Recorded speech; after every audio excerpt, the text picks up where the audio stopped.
मुंबईतल्या विधानभवनासमोर काल जे आम्ही सगळ्या शेतकऱ्यांनी आक्रमक आंदोलन केलं, आमचे अनेक सहकारी झाडावर चढले, त्यानंतर सरकारला जाग आली आणि सरकारने चर्चेला बोलवलं।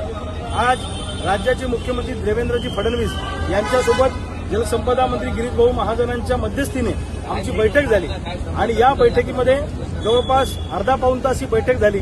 या बैठकीमध्ये आम्ही विस्तृत अशी भूमिका माननीय मुख्यमंत्र्यांसमोर मांडली। यामध्ये कर्जमाफी योजनेमध्ये जे काही जाचक निकष आणि अटी घातलेल्या आहेत त्या काढून टाका, ही आम्ही प्रमुख मागणी केली। उदाहरणार्थ 2019 मध्ये ज्या लोकांना कर्जमाफी मिळाली त्यांना फक्त 50,000 रुपयाचीच कर्जमाफी देऊ, ही अट काढा, ही पहिली मागणी आम्ही केली। त्यांना रेग्युलर कर्जमाफीमध्ये घ्या अशी मागणी केली। रेग्युलर कर्ज भरणाऱ्या लोकांना 50,000 रुपये नाही, त्यांना 1.5 लाख रुपये अनुदान द्या, ही सुद्धा मागणी केली। मागच्या कर्जमाफीतले अजून प्रोत्साहनपर अनुदानाचे पैसे मिळायचे बाकी आहेत, हे सुद्धा त्यांना सांगितलं आणि बारीक बारीक ज्या काही त्रुटी त्या कर्जमाफी योजनेमध्ये त्या त्यांच्या लक्षात आणून दिलेल्या आहेत। दुसऱ्या बाजूला शेतकऱ्यांना बँका पीक कर्ज द्यायला तयार नाही, सिबिलची अट लावतात। दुसरं कर्ज घेतलं तर दुसऱ्या कर्जासाठी पीक कर्ज देणार नाही असं सांगतात, हे लक्षात आणून दिलं।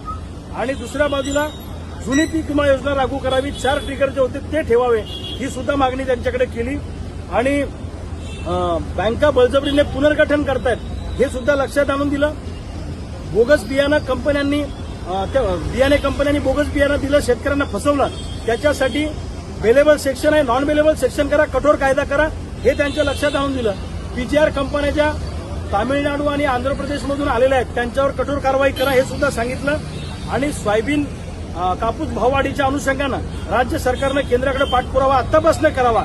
उदाहरणार्थ डीओसी निर्यातीचा प्रश्न असेल, तेलावरील आयात शुल्क वाढवण्याचा प्रश्न असेल, हे त्यांच्या लक्षात आणून दिलं।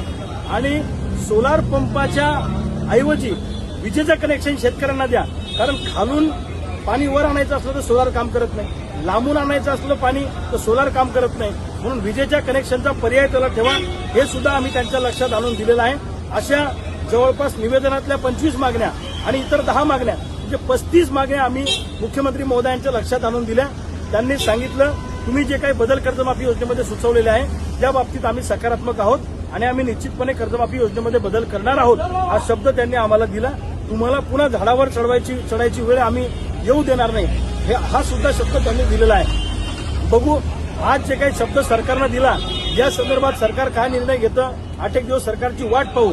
सरकारनं जर सकारात्मक निर्णय आपल्या मागण्यांच्या अनुषंगानं घेतला नाही तर काल आम्ही मोजके लोक मुंबईच्या विधानभवनात आलो होतो, पुढे येताना हजारो लाखोंच्या संख्येने मुंबईमध्ये येऊ आणि शेतकऱ्याची ताकद काय असते हे सरकारला दाखवून देऊ।